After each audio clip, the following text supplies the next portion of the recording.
ಮನುಷ್ಯ ಸತ್ತ ನಂತರ ಅವನ ಅಂತ್ಯಕ್ರಿಯೆಯನ್ನು ಏಕೆ ಮಾಡುತ್ತಾರೆ? ಸತ್ತ ನಂತರ ಆತ್ಮಕ್ಕೆ ಏನಾಗುತ್ತದೆ? ಆತ್ಮ ಎಲ್ಲಿಗೆ ಹೋಗುತ್ತದೆ? ಮನುಷ್ಯ ತನ್ನ ಕರ್ಮಗಳ ಆಧಾರದ ಮೇಲೆ ಮತ್ತೆ ಜನ್ಮ ಎತ್ತುತ್ತಾನೆಯೇ? ಸ್ನೇಹಿತರೆ, ಈ ಆಳವಾದ ರಹಸ್ಯಗಳಿಗೆ ಉತ್ತರಗಳನ್ನು ಮರಣದ ದೇವರು ಯಮರಾಜ ದೇವರ್ಷಿ ನಾರದರಿಗೆ ಸ್ವತಃ ಹೇಳಿದರು.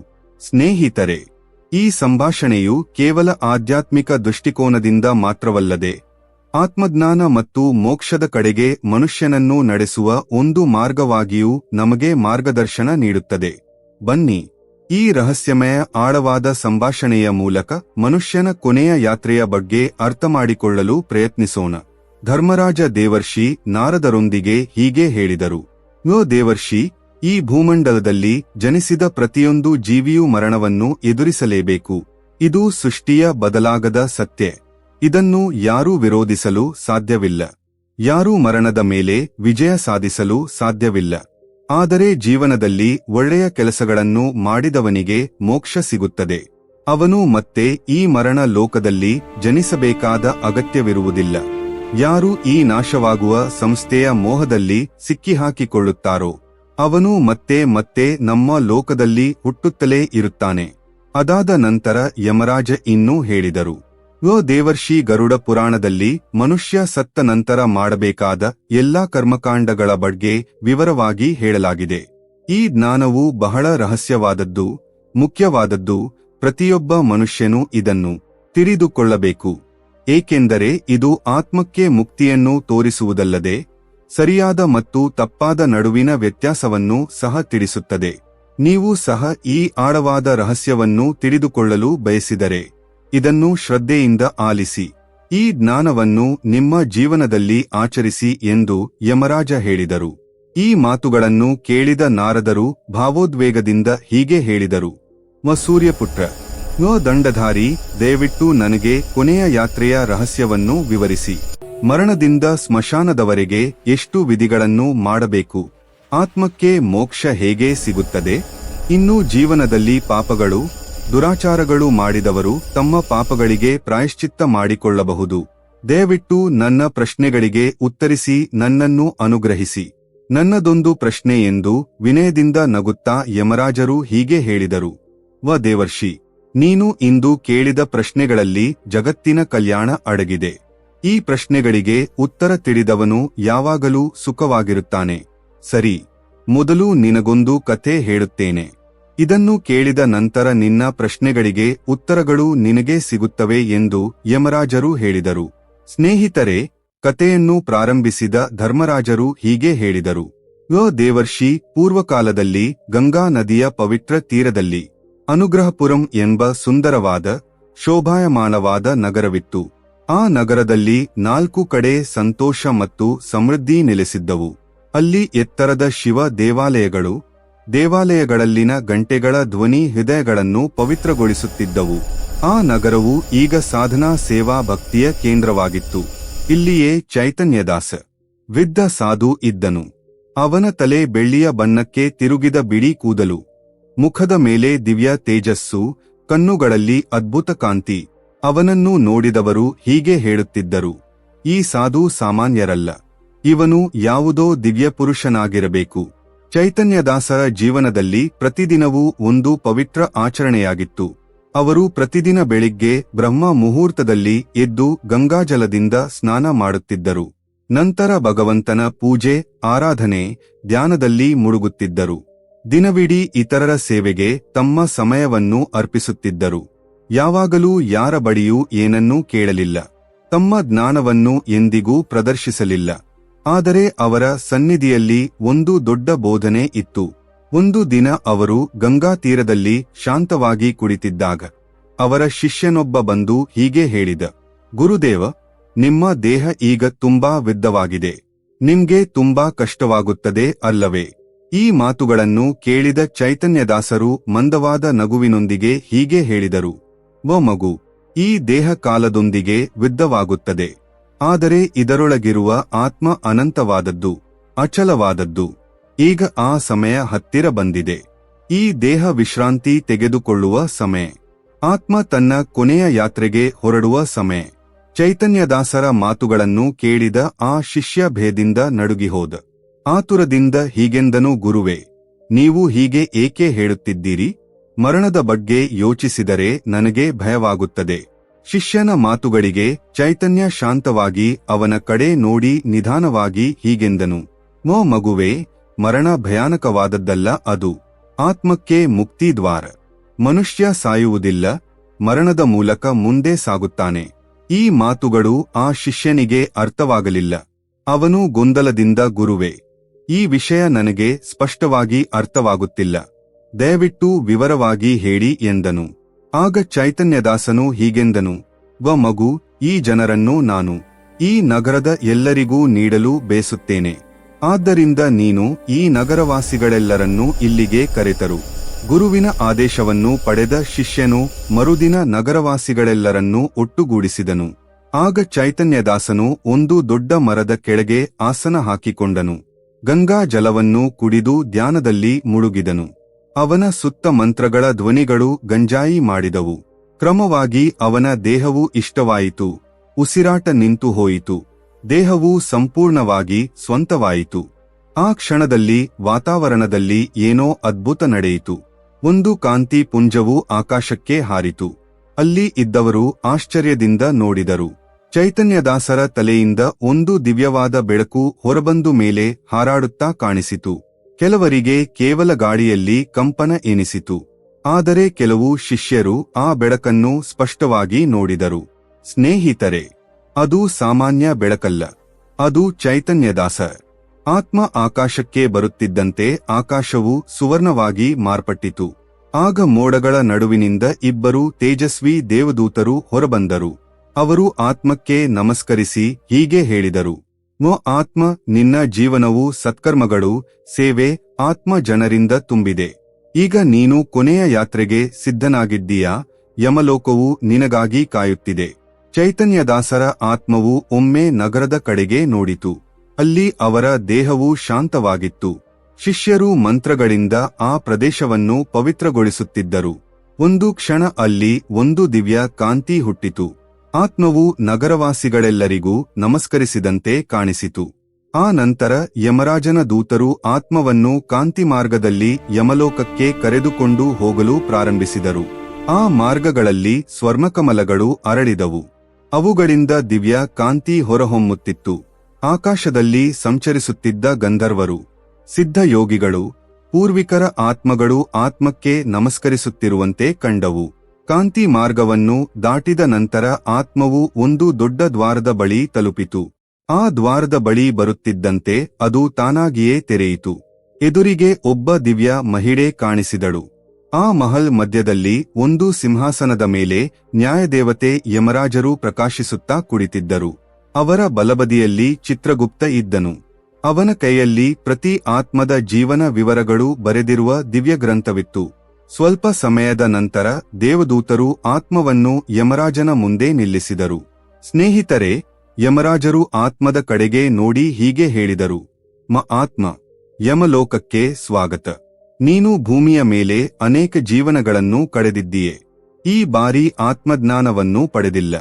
ಈಗ ನೀವು 3 ದ್ವಾರಗಳನ್ನು ದಾಟಬೇಕು: ಸತ್ಯ, ತಪಸ್ಸು, ಕ್ಷಮ. ಈ 3 ದಾಟಿದ ನಂತರವೇ ನಿಮ್ಗೆ ಮೋಕ್ಷ ಸಿಗುತ್ತದೆ. ಹೀಗೆ ಹೇಳಿ ಯಮರಾಜರು ಆತ್ಮವನ್ನು ಸತ್ಯ ದ್ವಾರದ ಬಳಿಗೆ ಕರೆದುಕೊಂಡು ಹೋದರು. ಅಲ್ಲಿ ಆತ್ಮವು ತನ್ನ ಜೀವನದ ಪ್ರತಿಯೊಂದು ಘಟನೆಯನ್ನು ಒಂದು ಕನ್ನಡಿಯಲ್ಲಿ ಕಂಡಿತು. ಆ ದೃಶ್ಯಗಳನ್ನು ನೋಡಿದ ಆತ್ಮವು ತಲೆಬಾಗಿ, ಆ ಧರ್ಮರಾಜ, ನಾನು ಎಲ್ಲಿ ತಪ್ಪು ಮಾಡಿದೆ ಎಂದಿತು. ಅದು ನನ್ನ ಅಜ್ಞಾನದಿಂದ ಆಯಿತು. ಆದರೆ ಕೊನೆಗೆ ನಾನು ಸತ್ಯವನ್ನು ಆರಿಸಿಕೊಂಡೆ ಎಂದ ತಕ್ಷಣ ಒಂದು ದಿವ್ಯ ಕಾಂತಿ ಹುಟ್ಟಿತು. ಆ ದ್ವಾರ ತೆರೆಯಿತು. ನಂತರ ಯಮರಾಜರು ಆತ್ಮವನ್ನು ತಪಸ್ಸು ದ್ವಾರದ ಬಳಿಗೆ ಕರೆದುಕೊಂಡು ಹೋದರು. ಅಲ್ಲಿ ಆತ್ಮಕ್ಕೆ ಕಷ್ಟಗಳು ಕೂಡ ಸಾಧನೆಯನ್ನು ಬಿಡದ ಕ್ಷಣಗಳನ್ನು ತೋರಿಸಲಾಯಿತು. ತನ್ನ ಕರ್ಮಗಳಿಂದ ಯಾವಾಗ ವಿಚಲಿತ. ಆದರೆ ಆತ್ಮವು ತಪಸ್ಸಿನ ಬೆಂಕಿಯ ಮೇಲೆ ನಡೆಯುತ್ತಿದ್ದರೂ ನಗುತ್ತಿತ್ತು. ಇದನ್ನು ನೋಡಿದ ಯಮರಾಜ ಸಂತೋಷಗೊಂಡು 2ನೇ ದ್ವಾರವನ್ನು ತೆರೆದರು. ಕೊನೆಯದಾಗಿ 3ನೇ ದ್ವಾರವು ಕ್ಷಮೆಯ ದ್ವಾರಕ್ಕೆ ಕರೆದೊಯ್ಯಿತು. ಅಲ್ಲಿ ಆತ್ಮಕ್ಕೆ ಜೀವನದಲ್ಲಿ ನೋವು ಕೊಟ್ಟವರು ಕಾಣಿಸಿಕೊಂಡರು. ಆತ್ಮವು ಅವರೆಲ್ಲರನ್ನೂ ನೋಡಿ ನಮಸ್ಕರಿಸಿ, ನಾನು ನಿಮ್ಮ ಕರ್ಮಗಳನ್ನು ಇನ್ನೂ ನನ್ನ ಹೃದಯದಲ್ಲಿ ಇಟ್ಟುಕೊಳ್ಳುವುದಿಲ್ಲ. ನಿಮ್ಮನ್ನು ಕ್ಷಮಿಸುತ್ತೇನೆ ಎಂದಿತು. ಸ್ನೇಹಿತರೆ, ಆತ್ಮದ ಪುಣ್ಯಕಾರ್ಯಗಳಿಂದ 3 ದ್ವಾರಗಳು ತೆರೆದುಕೊಂಡವು. ಆತ್ಮವು ಭಗವಾನ್ ಶ್ರೀ ಹರಿಯ ಚರಣಗಳನ್ನು ಸೇರಿ ಮೋಕ್ಷವನ್ನು ಪಡೆಯಿತು. ನಂತರ ಯಮರಾಜ ನಾರದರೊಂದಿಗೆ ಹೀಗೆ ಹೇಳಿದರು: ಓ ದೇವರ್ಷಿ, ಈ ರೀತಿಯಾಗಿ ಮನುಷ್ಯ ಯಾವಾಗಲೂ ಸತ್ಕರ್ಮಗಳನ್ನು ಮಾಡಬೇಕು. ಆಗ ಮಾತ್ರ ಮರಣದ ನಂತರ ಈ 3 ದ್ವಾರಗಳನ್ನು ದಾಟಿ ಮೋಕ್ಷವನ್ನು ಪಡೆಯಬಹುದು. ನಂತರ ಯಮರಾಜ ಇನ್ನೂ ಹೇಳಿದರು: ಈಗ 2ನೇ ಪ್ರಶ್ನೆಗೆ ಉತ್ತರಿಸುತ್ತೇನೆ. ಓ ದೇವರ್ಷಿ, ಈ ಸಂಸಾರದಲ್ಲಿ ಪುತ್ರನಿಲ್ಲದಿದ್ದರೆ ಮನುಷ್ಯನಿಗೆ ಗತಿ ಇರುವುದಿಲ್ಲ. ಅಂತಹವನು ಸ್ವರ್ಗ ಸುಖಗಳನ್ನು ಸಹ ಪಡೆಯಲು ಸಾಧ್ಯವಿಲ್ಲ. ಆದ್ದರಿಂದ ಪ್ರತಿಯೊಬ್ಬ ಮನುಷ್ಯನು ಶಾಸ್ತ್ರಗಳ ಪ್ರಕಾರ ಸಂತಾನಕ್ಕಾಗಿ ಪ್ರಯತ್ನಿಸಬೇಕು. ಒಂದು ವೇಳೆ ಮನುಷ್ಯನು ಜೀವನದಲ್ಲಿ ಪಾಪಗಳನ್ನು ಮಾಡಿ ಮೋಕ್ಷವನ್ನು ಪಡೆಯಲು ಸಾಧ್ಯವಾಗದಿದ್ದರೆ ಅವನ ಪುತ್ರನು ಪೂಜೆಗಳು, ಶ್ರಾದ್ದಗಳನ್ನು ಮಾಡಿ ಆತ್ಮಗಳನ್ನು ನರಕದಿಂದ ವಿಮುಕ್ತಿಗೊಳಿಸಬಹುದು. ಮರಣದ ನಂತರ ಪುತ್ರನ ಕರ್ತವ್ಯವೆಂದರೆ ತಂದೆಗೆ ಭುಜ ಕೊಟ್ಟು ಶಾಸ್ತ್ರೋಕ್ತವಾಗಿ ಅನ್ನದಾನ ಮಾಡುವುದು. ಆ ನಂತರ ರಾಜ ನಾರದರೊಂದಿಗೆ ಹೀಗೆ ಹೇಳಿದರು: ಓ ದೇವರ್ಷಿ, ಒಬ್ಬ ಮನುಷ್ಯನು ಕೊನೆಯ ಉಸಿರು ಬಿಡುವ ಸಮಯ ಹತ್ತಿರ ಬಂದಾಗ ಅವನ ಮುಕ್ತಿಗಾಗಿ ಎಲ್ಲಾ ವಿಧಾನಗಳನ್ನು ಶ್ರದ್ಧೆಯಿಂದ ಆಚಾರದ ಪ್ರಕಾರ ಮಾಡಬೇಕು. ಮೊದಲಿಗೆ ಮರಣಾಸನ್ನ ವ್ಯಕ್ತಿಯಿಂದ ಭೂಮಿಯನ್ನು ಹಸುವಿನ ಸಗಣಿಯಿಂದ ಚೆನ್ನಾಗಿ ಸಾರಿಸಬೇಕು. ಹೀಗೆ ಮಾಡುವುದರಿಂದ ಆ ಭೂಮಿ ಪವಿತ್ರವಾಗುತ್ತದೆ, ಸ್ವಂತವಾಗುತ್ತದೆ. ಒಂದು ವೇಳೆ ಹಸುವಿನ ಸಗಣಿ ಇಲ್ಲದೆ ಆ ಪವಿತ್ರ ಭೂಮಿಯ ಮೇಲೆ ವ್ಯಕ್ತಿಯನ್ನು ಮಲಗಿಸಿದರೆ ಅವನ ದೇಹದಲ್ಲಿ ಯಕ್ಷರು, ಪಿಶಾಚಿಗಳು, ರಾಕ್ಷಸರು ಮುಂತಾದ ದುಷ್ಟ ಶಕ್ತಿಗಳು ಪ್ರವೇಶಿಸಬಹುದು. ಅಂತಹ ಆತ್ಮಕ್ಕೆ ಅನಂತ ಕಷ್ಟಗಳು ಎದುರಾಗುತ್ತವೆ. ಅದರ ನಂತರ ಆ ಪವಿತ್ರ ಭೂಮಿಯ ಮೇಲೆ ಎಳ್ಳು ಮತ್ತು ಕುಸುಬೆಯನ್ನು ಹರಡಬೇಕು. ಏಕೆಂದರೆ ಎಳ್ಳು ಮತ್ತು ಕುಸುಬೆ ಮರಣ ಹೊಂದಿದ ವ್ಯಕ್ತಿಗೆ ಮಾರ್ಗದರ್ಶಿಯಾಗಿ ಕಾರ್ಯನಿರ್ವಹಿಸುತ್ತವೆ. ಅವು ಅವನನ್ನು ಸ್ವರ್ಗ ಲೋಕಕ್ಕೆ ಕರೆದುಕೊಂಡು ಹೋಗುತ್ತವೆ. ಹೀಗೆ ಮಾಡಿದರೆ ಮರಣ ಹೊಂದಿದ ವ್ಯಕ್ತಿಯ ಪಾಪಗಳೆಲ್ಲವೂ ನಾಶವಾಗುತ್ತವೆ. ಅವನಿಗೆ ಪವಿತ್ರ ಗತಿ ಲಭಿಸುತ್ತದೆ. ಧರ್ಮರಾಜ ಮತ್ತೆ ಹೇಳಿದರು: ಯೋ ದೇವರ್ಷಿ ನಾರದ, ಒಬ್ಬ ವ್ಯಕ್ತಿಯನ್ನು ಮರಣಾಸನ್ನ ಸ್ಥಿತಿಯಲ್ಲಿ ಶುದ್ಧಗೊಳಿಸದ ಭೂಮಿಯ ಮೇಲೆ ಮಲಗಿಸಿದರೆ ಆತ್ಮಕ್ಕೆ ಶಾಂತಿ ಸಿಗುವುದಿಲ್ಲ. ಅದೇ ಇಲ್ಲಿ ಅಲ್ಲಿ ತಿರುಗಾಡುತ್ತಾ ಬದುಕಬೇಕಾಗುತ್ತದೆ. ಅಂತಹ ಆತ್ಮಕ್ಕೆ ಶ್ರಾದ್ದ, ಜಲತರ್ಪಣ ಮುಂತಾದ ವಿಧಿಗಳನ್ನು ಮಾಡಲು ಸಾಧ್ಯವಿಲ್ಲ. ಅದಕ್ಕಾಗಿಯೇ ಸಾಯುತ್ತಿರುವ ವ್ಯಕ್ತಿಯನ್ನು ಶುದ್ಧೀಕರಿಸಿದ ನೀರಿನಿಂದ ಪವಿತ್ರಗೊಳಿಸಿದ ಮಂಡಲ ಭೂಮಿಯ ಮೇಲೆ ಇಡಬೇಕು. ಆ ಮಂಡಲಗಳಲ್ಲಿ ತ್ರಿದೇವತೆಗಳಾದ ಬ್ರಹ್ಮ, ವಿಷ್ಣು, ಮಹೇಶ್ವರರು ನೆಲೆಸಿರುತ್ತಾರೆ. ಅವರು ಆ ಸ್ಥಳವನ್ನು ಪವಿತ್ರಗೊಳಿಸುತ್ತಾರೆ. ಒಂದು ವೇಳೆ ಮಂಡಲವಿಲ್ಲದ ಆ ಪವಿತ್ರ ಭೂಮಿಯ ಮೇಲೆ ಯಾರಾದರೂ ಪ್ರಾಣ ಬಿಟ್ಟರೆ ಅದು ಮಗುವಾಗಲಿ, ಯುವಕನಾಗಲಿ, ವೃದ್ಧನಾಗಲಿ ಆತ್ಮಕ್ಕೆ ಮತ್ತೊಂದು ಲಭಿಸುವುದಿಲ್ಲ. ಯಾವ ಲೋಕದಲ್ಲೂ ಅದು ಸ್ಥಿರವಾಗಿರಲು ಸಾಧ್ಯವಿಲ್ಲ. ಅನಂತ ಕಾಲ ಬದುಕಬೇಕಾಗುತ್ತದೆ. ಅದಕ್ಕಾಗಿಯೇ ಮರಣಿಸಿದ ವ್ಯಕ್ತಿಯ ಮುಕ್ತಿಗಾಗಿ ಸರಿಯಾದ ವಿಧಾನದಿಂದ ಮಂಡಲವನ್ನು ತಯಾರಿಸುವುದು ಬಹಳ ಅವಶ್ಯಕ. ಇದು ಶಾಸ್ತ್ರಗಳು ಹೇಳಿದ ಮಾರ್ಗ. ಈ ಮಾರ್ಗವನ್ನು ಅನುಸರಿಸಿದರೆ ಮರಣಿಸಿದ ವ್ಯಕ್ತಿಗೆ ಮೋಕ್ಷ ಲಭಿಸುತ್ತದೆ. ಆ ನಂತರ ರಾಜ ಹೀಗೆ ಹೇಳಿದರು: ಓ ದೇವರ್ಷಿ, ಮರಣಿಸಿದ ವ್ಯಕ್ತಿಯ ಮಂಡಲ ಮಾಡುವಾಗ ಎಳ್ಳನ್ನು ಕಡ್ಡಾಯವಾಗಿ ಬಳಸಬೇಕು. ಏಕೆಂದರೆ ಎಳ್ಳು ಭಗವಾನ್ ಶ್ರೀ ಹರಿ ವಿಷ್ಣುವಿನ ಬೆವರಿನಿಂದ ಹುಟ್ಟಿದೆ. ಅದಕ್ಕಾಗಿಯೇ ಅವು ಅತ್ಯಂತ ಪವಿತ್ರವಾದವು. ಎಳ್ಳು 3 ವಿಧ: ಬಿಳಿ ಎಳ್ಳು, ಕಪ್ಪು ಎಳ್ಳು, ಕೆಂಪು, ಕಂದು ಬಣ್ಣದ ರಕ್ತನಾಳಗಳು. ಈ ಎಳ್ಳನ್ನು ಬಳಸಿದರೆ ಮನುಷ್ಯ ಮಾಡಿದ ಎಲ್ಲಾ ಪಾಪಗಳು ನಾಶವಾಗುತ್ತವೆ. ಕೊನೆಯ ಸಮಯದಲ್ಲಿ ಮನುಷ್ಯ ಎಳ್ಳನ್ನು ದಾನ ಮಾಡಿದರೆ ಅವನಿಗೆ ಪುಣ್ಯ ಕಲ ಸಿಗುತ್ತದೆ. ದೇವತೆಗಳನ್ನು ಸಂತೃಪ್ತಿಪಡಿಸಲು ಕುಶಗಳನ್ನು, ಪಿತೃ ದೇವತೆಗಳನ್ನು ಸಂತೋಷಪಡಿಸಲು ಎಳ್ಳನ್ನು ಬಳಸುತ್ತಾರೆ. ದೇವತೆಗಳು, ಪಿತೃ ದೇವತೆಗಳು ಸಂತೃಪ್ತಿ. ಈ ಸಂಸಾರ ರಕ್ಷಣೆಗೆ, ಸುಖ ಸಮೃದ್ಧಿಗೆ ಆಧಾರ. ಶ್ರಾದ್ದದಂತಹ ಕರ್ಮದಲ್ಲಿ ಎಳ್ಳನ್ನು ಬಳಸಿದರೆ ಪಿತೃ ದೇವತೆಗಳು ಸಂತೋಷಪಡುತ್ತಾರೆ. ಕುಶಗಳನ್ನು ಸರಿಯಾದ ರೀತಿಯಲ್ಲಿ ಬಳಸಿದರೆ ಬ್ರಹ್ಮ, ವಿಷ್ಣು, ಮಹೇಶ್ವರರು ಆನಂದಿಸುತ್ತಾರೆ. ಏಕೆಂದರೆ ಕುಶದ ಮೂಲದಲ್ಲಿ ಬ್ರಹ್ಮ, ಮಧ್ಯಭಾಗದಲ್ಲಿ ವಿಷ್ಣು, ಅಗ್ನಿ ಭಾಗದಲ್ಲಿ ಶಿವ ಇರುತ್ತಾರೆ. ಆದ್ದರಿಂದ ಕುಶಗಳನ್ನು ದೇವತೆಗಳ ಪ್ರತೀಕವೆಂದು ಭಾವಿಸುತ್ತಾರೆ. ಕೆಲವು ವಸ್ತುಗಳು ಎಂದಿಗೂ ಹಳೆಯದಾಗುವುದಿಲ್ಲ. ಬ್ರಾಹ್ಮಣ ಮಂತ್ರಗಳು, ಕುಶಗಳು, ಅಗ್ನಿ, ತುಳಸಿ ಇವುಗಳನ್ನು ಎಷ್ಟು ಬಾರಿ ಪೂಜೆಯಲ್ಲಿ, ಪವಿತ್ರ ಕರ್ಮದಲ್ಲಿ ಬಳಸಿದರೂ ಅವು ತಾಜಾವಾಗಿಯೇ ಇರುತ್ತವೆ. ತುಳಸಿ, ಎಳ್ಳು, ಬ್ರಾಹ್ಮಣ ಮಂತ್ರಗಳು ಮತ್ತು ಏಕಾದಶಿ ವ್ರತ ಈ 5 ಸಾಧನಗಳು ಸಂಸಾರ ಸಾಗರದಲ್ಲಿ ಮುಳುಗಿರುವ ಜನರನ್ನು ದಾಟಿಸುತ್ತವೆ. ಅಂತಹ ಈ 5 ಜೀವನವನ್ನು ಪವಿತ್ರಗೊಳಿಸುತ್ತವೆ, ಮೋಕ್ಷಕ್ಕೆ ಅರ್ಹತೆ ನೀಡುತ್ತವೆ. ಎಳ್ಳು ತನ್ನ ಪವಿತ್ರತೆಯಿಂದ ಪಾಪಗಳನ್ನು ನಾಶಪಡಿಸುತ್ತದೆ. ಅದೇ ರೀತಿ ತುಳಸಿಯು ಅತ್ಯಂತ ಪವಿತ್ರವಾದುದು. ಈ ಮೂರನ್ನೂ ಮರಣಾಸನ್ನ ವ್ಯಕ್ತಿಯನ್ನು ದುರ್ಗತಿಯಿಂದ ಕಾಪಾಡಲು ಮತ್ತು ಮೋಕ್ಷವನ್ನು ನೀಡಲು ಬಳಸಲಾಗುತ್ತದೆ. ಮರಣಿಸಿದ ವ್ಯಕ್ತಿಗಾಗಿ ಕುಶಗಳನ್ನು ವಿಶೇಷವಾಗಿ ಬಳಸಬೇಕು. ಕುಶಗಳನ್ನು 2 ಕೈಗಳಿಂದ ಭೂಮಿಯ ಮೇಲೆ ಇಟ್ಟು ಗಂಗಾಜಲದಿಂದ ಶುದ್ಧೀಕರಿಸಬೇಕು. ನಂತರ ಮರಣಿಸಿದ ವ್ಯಕ್ತಿಯ 2 ಕೈಗಳಲ್ಲಿ ಕುಶಗಳನ್ನು ಹಿಡಿದುಕೊಳ್ಳಬೇಕು. ಯಾರ ಕೈಗಳಲ್ಲಿ ಕುಶಗಳು ಇರುತ್ತವೆಯೋ ಅವರು ಭಗವಾನ್ ವಿಷ್ಣುಧಾಮವನ್ನು ತಲುಪುತ್ತಾರೆ. ಯಮರಾಜ್ ಮತ್ತೆ ಹೇಳಿದರು, ಯೋ ದೇವರ್ಷಿ, ಮರಣಿಸಿದ ವ್ಯಕ್ತಿಯನ್ನು ಹಸುವಿನ ಸಗಣಿಯಿಂದ ಶುದ್ಧೀಕರಿಸಿದ ಭೂಮಿಯ ಮೇಲೆ ಮಲಗಿಸಿ ಕುಶಲ ಆಸನದ ಮೇಲೆ ಇರಿಸಿ ಪವಿತ್ರ ಅಗ್ನಿಯಲ್ಲಿ ಬಿಟ್ಟರೆ ಅವನ ಪಾಪಗಳೆಲ್ಲ ನಾಶವಾಗುತ್ತವೆ. ಆತ್ಮಕ್ಕೆ ಮೋಕ್ಷ ಮಾರ್ಗ ಸುಗಮವಾಗುತ್ತದೆ. ಇನ್ನು ಉಪ್ಪು ಅಂದರೆ ಲವಣ ಕೂಡ ದಿವ್ಯವಾದದ್ದು, ಪವಿತ್ರವಾದದ್ದು. ಏಕೆಂದರೆ ಉಪ್ಪು ರಸವು ಪ್ರಾಣಿಗಳ ಇಷ್ಟಗಳನ್ನು ತೀರಿಸಬಲ್ಲದು. ಉಪ್ಪಿಲ್ಲದ ಆಹಾರ ರುಚಿಯಾಗಿರುವುದಿಲ್ಲ, ಅದರ ಸ್ವರೂಪ ಹೊರಬರುವುದಿಲ್ಲ. ಆದ್ದರಿಂದ ಉಪ್ಪು ರಸವು ಪಿತೃದೇವತೆಗಳಿಗೆ ಬಹಳ ಇಷ್ಟ.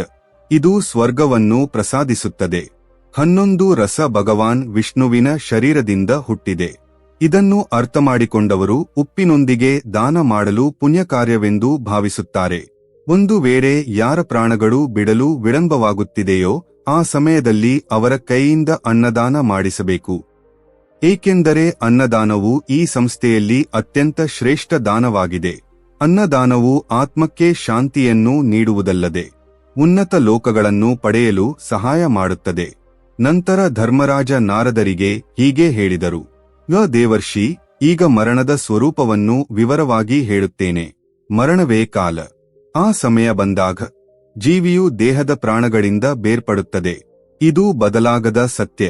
ಮರಣ ಬಂದಾಗ ಮನುಷ್ಯನು ತನ್ನ ಕರ್ಮಗಳನ್ನು, ನೆನಪುಗಳನ್ನು ಮರೆತು ಬಿಡುತ್ತಾನೆ. ಗಾಳಿಯು ಮೋಡಗಳನ್ನು ತನ್ನ ವೇಗದಿಂದ ಅತ್ತಿತ್ತ ಕೊಂಡೊಯ್ಯುವಂತೆ ಈ ಸಂಸಾರವು ಕಾಲದ ಅಧೀನದಲ್ಲಿರುತ್ತದೆ. ಸಾತ್ವಿಕ, ರಾಜಸ, ತಾಮಸ ಗುಣಗಳು ಸಹ ಕಾಲದೊಂದಿಗೆ ಬರುತ್ತವೆ. ಅವು ಜೀವಿಗಳ ಜೀವನದ ಮೇಲೆ ತಮ್ಮ ಪ್ರಭಾವವನ್ನು ತೋರಿಸುತ್ತವೆ. ಸೂರ್ಯ, ಚಂದ್ರ, ಗಾಳಿ, ನೀರು, ಆಕಾಶ, ಭೂಮಿ, ಸಮುದ್ರ, ಔಷಧಗಳು, ನದಿಗಳು ಈ ಪ್ರಕೃತಿಯ ತತ್ವವನ್ನು ಕಾಲಕ್ಕೆ ಅನುಗುಣವಾಗಿ ಹುಟ್ಟುತ್ತವೆ, ಕಾಲದೊಂದಿಗೆ ನಾಶವಾಗುತ್ತವೆ.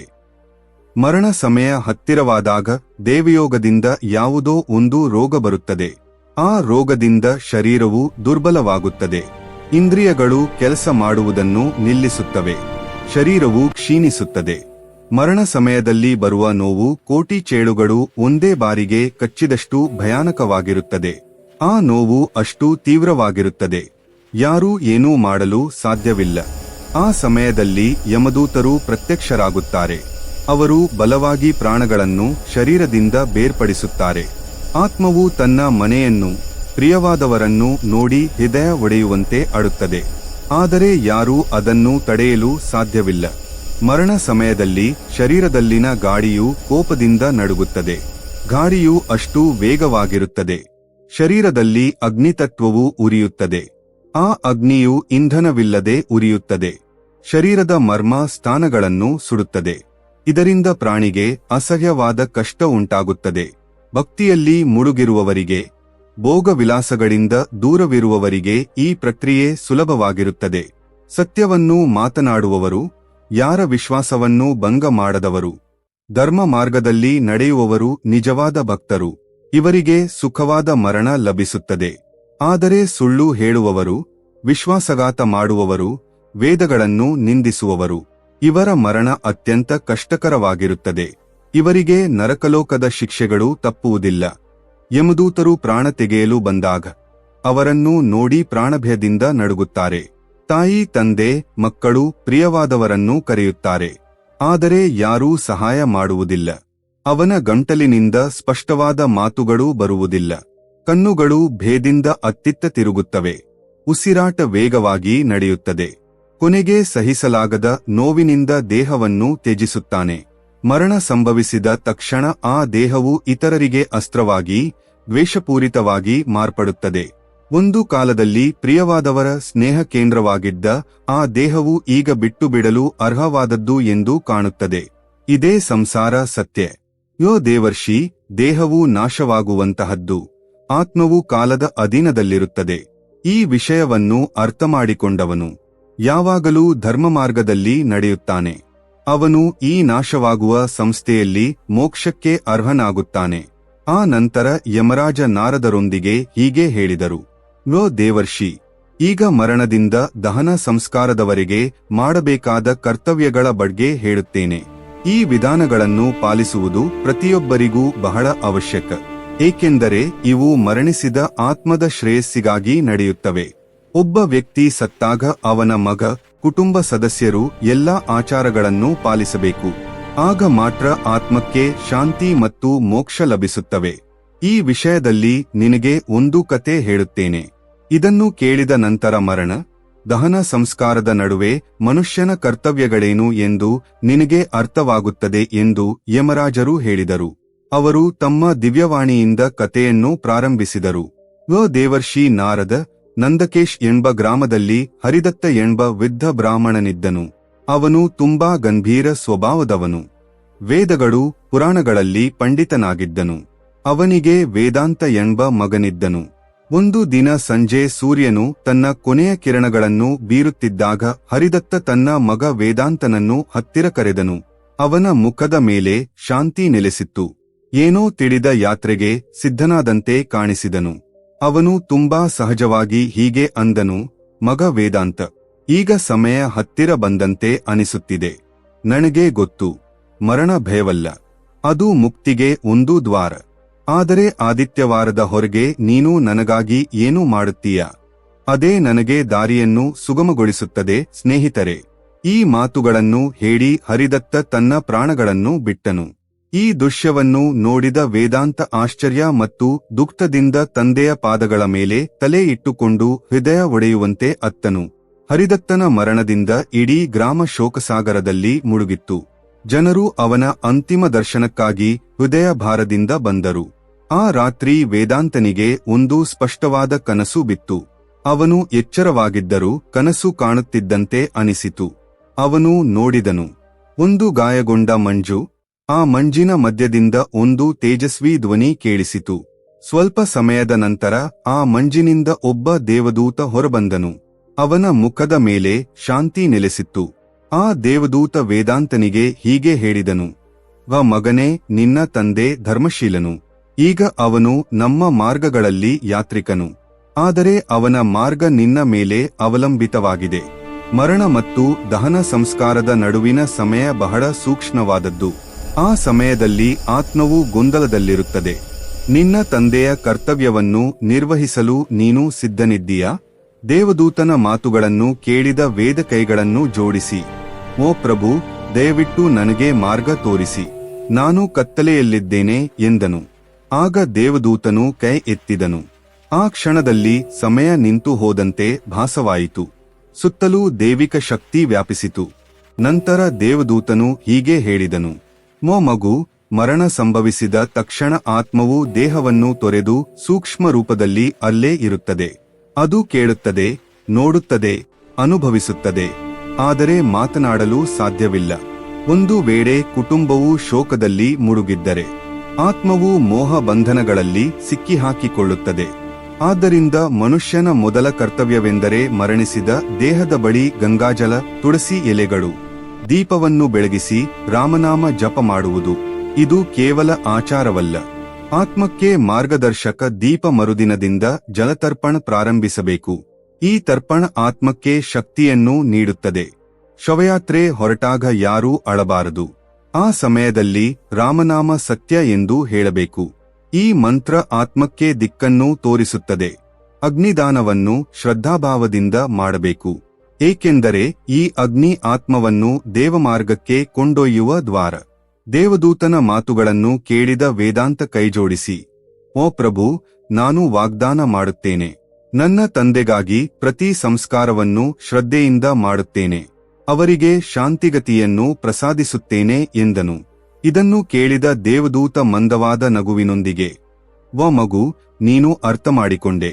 ಮರಣದ ನಂತರ ಜೀವನ ಅಂತ್ಯವಲ್ಲ, ಅದು ಹೊಸ ಯಾತ್ರೆಯ ಪ್ರಾರಂಭ.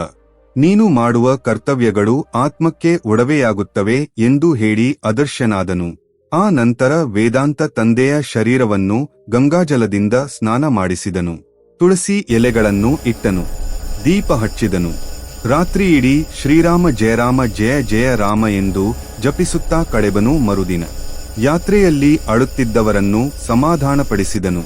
ಅಪ್ಪ ದೇವಮಾರ್ಗಕ್ಕೆ ಹೋಗುತ್ತಿದ್ದಾರೆ, ಅವರನ್ನು ಅಳುತ್ತಾ ಬೀಳ್ಕೊಡಬೇಡಿ, ಪ್ರೀತಿಯಿಂದ ಬೀಳ್ಕೊಡಿ ಎಂದನು. ಮುಖವನ್ನು ಆ ಸಮಯದಲ್ಲಿ ಕಣ್ಣು ಮುಚ್ಚಿಕೊಂಡು ಮನಸ್ಸಿನಲ್ಲಿ ಪ್ರಾರ್ಥಿಸಿದನು. ಅಪ್ಪ, ನೀವು ಜನ್ಮ ಜನ್ಮಾಂತರಗಳಿಂದ ನನ್ನ ಗುರುಗಳಾಗಿದ್ದೀರಿ. ಈಗ ದೇವಮಾರ್ಗಕ್ಕೆ ಹೋಗಿ ನನ್ನ ಕರ್ಮಗಳನ್ನು ಸರಿಪಡಿಸುವ ಆಶೀರ್ವಾದಗಳನ್ನು ನೀಡಿ. 13ನೇ ದಿನ ಅದೆಲ್ಲ ನಡೆಯುತ್ತಿರುವಾಗ ಆ ರಾತ್ರಿ ವೇದಾಂತನಿಗೆ ಮತ್ತೆ ಕನಸು ಬಿತ್ತು. ಕನಸಿನಲ್ಲಿ ತನ್ನ ತಂದೆ ದೇವದೂತನೊಂದಿಗೆ ನಿಂತು ನಗುತ್ತಾ ಕಾಣಿಸಿಕೊಂಡರು. ಆ ದೇವದೂತ ಹೀಗೆ ಹೇಳಿದನು, ಮಗನೇ, ನೀನು ನಿನ್ನ ಕರ್ತವ್ಯವನ್ನು ನಿರ್ವಹಿಸಿದ್ದೀಯ. ಇನ್ನು ನಿನ್ನ ಕರ್ಮರಹಿತ ಮಾರ್ಗಗಳಾಗಿರುತ್ತವೆ. ಸ್ನೇಹಿತರೆ, ವೇದನೆಗೆ ಅರ್ಥವಾಯಿತು. ಮರಣ ಅಂತ್ಯವಲ್ಲ, ಅದು ಜೀವನ ಯಾತ್ರೆ. ಯಾತ್ರೆಯಲ್ಲಿ ನಾವು ನಿರ್ವಹಿಸುವ ಕರ್ತವ್ಯಗಳು ಆತ್ಮಕ್ಕೆ ದಾರಿ ತೋರಿಸುತ್ತವೆ. ಆ ನಂತರ ರಾಜು ಹೀಗೆ ಹೇಳಿದರು, ದೇವರ್ಷಿ, ಈ ರೀತಿಯಾಗಿ ಮರಣ ದಹನ ಸಂಸ್ಕಾರದ ಮಧ್ಯೆ ಆತ್ಮವನ್ನು ಬದುಕಿರುವವರನ್ನು ಸೇರಿಸುವ ಅದರ್ಶ್ಯ ಬಂಧ ಧರ್ಮವೇ, ಪ್ರೇಮವೇ, ಬೀಳ್ಕೊಡುಗೆಯೇ? ಆ ಮೇಲೆ ರಾಜು ನಾರಾಯಣನೊಂದಿಗೆ ಹೀಗೆ ಹೇಳಿದರು, ದೇವರ್ಷಿ, ದಹನ ಸಂಸ್ಕಾರ ಪೂರ್ಣಗೊಂಡ ನಂತರ ಕುಟುಂಬ ಸದಸ್ಯರೆಲ್ಲರೂ ಶುದ್ಧೀಕರಣ ವಿಧಾನವನ್ನು ಪಾಲಿಸಬೇಕು.